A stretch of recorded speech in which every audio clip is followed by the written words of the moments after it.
வீட்டுல வேலை செய்யும் போது வீட்டு வரணும் வரால மூட்டை தூக்கிட்டு அப்ப தீட்டு எங்க போச்சு? காட்டுல வேலை செய்யும் போது உங்களுக்கு எல்லா பொருளையும் தொட்டு தானே வேலை செய்யறான், அப்ப எங்க போச்சு?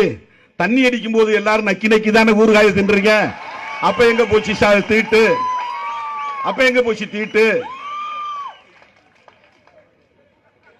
மூட்டையை சுமந்துட்டு வீட்டுல அரிசி உட்பட நெல்ல குத்தி கொடுக்கிறது உட்பட இந்த சமூகத்தை சார்ந்த பெண்கள் தானே. அப்ப அரிசியில குத்தி கொடுக்கும் போது தீட்டுப்படலையா? அதிகாரத்தை கேட்கிற இடத்துல தான் அவன் தீட்டு பார்க்கிறான். ஞாபகத்தை வச்சுங்க, தீட்டு வேற எங்கேயும் கிடையாது. உரிமை கேட்கிற இடத்தில் தான் தீட்டு கேட்கிறான். புரிந்து கொள்ளுங்கள். நீ கோபுரத்தில் ஏறி கட்டிடம் கட்டுற வரையிலும் அப்ப தீட்டுப்படாதவனுக்கு.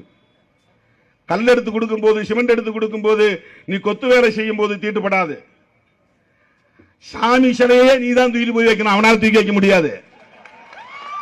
அவன் சாமியா கும்பிடுற குலதெய்வத்தையே